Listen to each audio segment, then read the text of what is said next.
Ouais, je voulais rajouter encore deux, trois petits trucs là. Parce que j'ai regardé la vidéo et il y a des trucs que j'ai oublié de mettre. Déjà, quand je vous parle du prix de pierre, moi je vous parle toujours le prix OCT. Jamais au prix global. Par exemple, si je vous dis une tourmaline 50 euros, c'est jamais le prix de la pierre, c'est le prix du CT. Quand j'achète une pierre, j'achète jamais une pierre à la pièce. J'achète toujours au CT, si elle est taillée, ou au gramme, si elle est brute. Parce que des fois, ce qui se passe, c'est qu'il y a des gens qui vendent des lots. Et mettons 30 pièces. 30 pièces à 10 euros pièce, soit 300 euros le lot. Le problème, c'est qu'il n'y a aucune indication. Un, vous ne connaissez pas les dimensions. Deux, vous ne connaissez pas le poids de chaque pièce. Et ça, c'est des données hyper importantes. Parce que ça peut être une pièce qui est comme ça. Admettons, là, vous avez 2 mm. Là, vous avez 2 cm. Avec ça, vous faites rien. Vous voyez? Si vous voulez acheter des pierres pour tailler, avec ça, vous taillez rien. Ou alors, dans les 30 lots, bah, c'est que des pièces de 0,20 grammes. Donc de 1 CT. Taillé, ça vous donnera du 0,30. Donc de la pierre de pavage. À 300 euros, selon le type de pierre que vous avez, ça va être dur de les revendre. C'est pour ça que quand vous achetez des lots, une chose à demander. Déjà, c'est avoir une photo du lot. Comme ça, vous pouvez avoir une idée des pierres. Si elles sont plutôt comme ça, si elles sont plutôt comme ça. Comme ça, vous pouvez avoir une idée à peu près ce qui est fastable, ce qui n'est pas fastable. Aussi par rapport à la qualité, la couleur. Donc, vous voyez déjà ça. Ça, c'est hyper important. Ensuite, demandez le poids total. Quand vous avez le poids, vous divisez le poids par le nombre de pièces et vous avez à peu près le poids moyen. Donc le poids moyen. Avec ce poids moyen que vous avez au gramme, demandez au gramme si c'est des bruts, hein, au CT si c'est des... Toujours.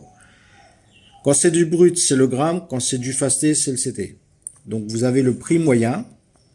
Et avec ce prix moyen, si vous avez du gramme, vous le convertissez en CT, vous voyez à peu près le prix que vous aurez du CT. Et si c'est du gramme, et de toute façon, quoi qu'il arrive, faut toujours, quand vous achetez des pierres, faut toujours en revenir au CT. Parce que vous, ce qui vous importe, c'est le prix au CT, le prix final. Faut voir si vous êtes rentable. Donc il y avait ça que je voulais vous dire sur les pierres. Donc moi, quand je parle de prix, je parle toujours au CT. Je parle jamais à la pièce. J'achète jamais de pierre à la pièce. Quand j'achète des bruts, c'est toujours au gramme. Quand j'achète des fastés, c'est toujours au CT.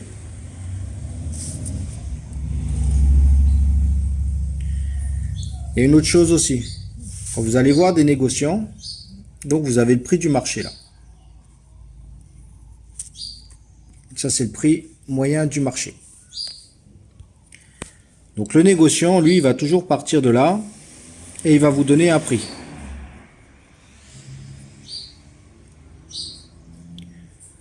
Ce prix-là, si le prix de base pour négocier est trop haut, ne commencez pas de négociation à un prix élevé. Dites-vous un truc, si vous voulez acheter, lui veut vendre. Ça, c'est une règle. Quand quelqu'un veut acheter quelque chose, s'il va voir un vendeur, c'est que le vendeur, lui, veut vendre la chose que vous voulez acheter. Donc, s'il est trop haut, vous lui dites, écoute, pour moi, t'es beaucoup trop haut, c'est pas intéressant, ça vaut même pas le coup que je négocie, et vous partez. lui vous recontactera. Quand il vous recontactera, logiquement, il se mettra plus au prix du marché. Après, c'est à vous de négocier vers le bas. Pour négocier vers le bas, il faudra connaître votre produit.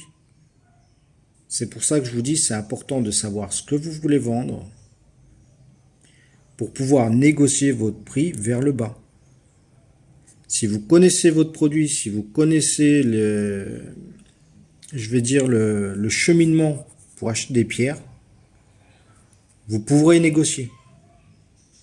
Si vous ne connaissez pas, vous ne pourrez pas négocier. Parce que vous aurez zéro argument.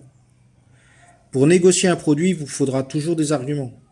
Parce que lui, là, il aura commencé ici. Donc, il vous rappellera en vous disant, ok, je me mets là. Donc là, pour vous, ça devient intéressant de négocier. Mais si vous arrivez là et que vous ne savez pas négocier, vous n'avez aucun argument pour négocier, vous arriverez à négocier que dalle. Lui, ça se trouve, ça fait 40 ans qu'il vend des pierres. Donc son produit, il le connaît sur le bout des doigts. Il connaît la qualité, il connaît ce qu'il vend, il connaît... Si vous arrivez là sans aucune connaissance, vous arriverez à rien négocier, à rien acheter du tout. Parce que lui, il va comprendre que vous y connaissez rien. Et il va se dire, bah, de toute façon, ça vaut pas le coup de bosser avec vous. C'est soit tu prends au prix là, soit c'est toi qui pars. Parce qu'il sait aussi, lui, il sait aussi une chose. Il sait que vous voulez acheter. Parce que si lui, il veut vendre, vous voulez acheter. Donc il sait que si vous avez zéro argument, de toute façon, vous achèterez au prix là. Parce que vous ne saurez pas négocier vous ne saurez pas faire la négociation. Alors que si vous savez faire la négociation, vous arriverez toujours à baisser ce prix. Toujours le prix là baissera. Voilà, c'était une petite parenthèse que je voulais mettre.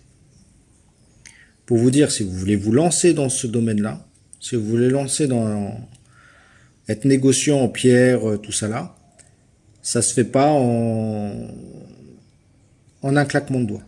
Il y a beaucoup de connaissances à avoir, connaissance du marché, connaissance de la négociation, connaissance du produit.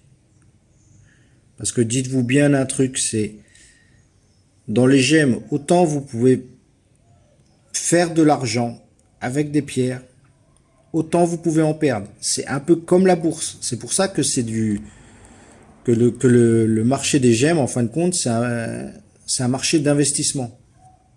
Parce qu'autant vous pouvez gagner de l'argent, autant vous pouvez tout perdre. C'est quitte ou double.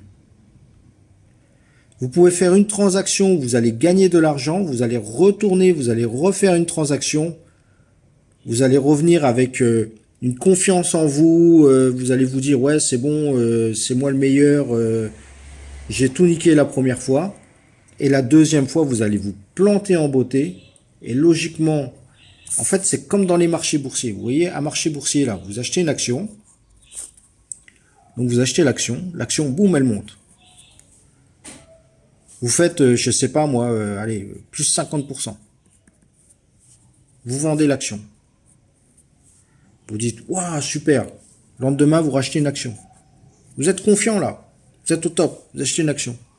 Et boum, l'action a perdu 75%. Vu que vous avez misé plus que ce que vous aviez misé là, parce que vous avez misé avec ça en plus, avec votre confiance. Quand vous perdez 75%, vous ne perdez pas 75% de cette somme, vous perdez ça, 75% de ça, plus ça. Donc en fait, vous perdez encore plus. Et bien les pierres, c'est pareil. Vous allez acheter, admettons, pour 1000 euros de pierres. Vous allez faire 2500 euros. Vous dites, waouh, super, j'ai fait 2500 euros. Là, on vous offre un truc du top qualité, machin, vous achetez une pierre à 2500. Résultat, ce que vous avez acheté, c'est de la merde. À vos zéros. Ben, vous avez perdu 2500. Voilà. Dans les pierres, si vous ne connaissez pas le marché, si vous ne connaissez pas les minéraux, si vous ne connaissez pas tout ça là, vous allez perdre beaucoup plus que ce que vous allez gagner. Dites-vous ça. Donc c'est pour ça, informez-vous, surtout lisez Apprenez les minéraux, apprenez à reconnaître. Ayez du matériel pour déterminer tous les trucs. Regardez les vidéos, les anciennes vidéos sur le type de matériel, comment les utiliser. C'est hyper important. Apprenez la cristallographie. Je vous ferai une vidéo aussi sur la cristallographie. Enfin voilà, je voulais juste vous rajouter ça. Allez, à plus, ciao, ciao.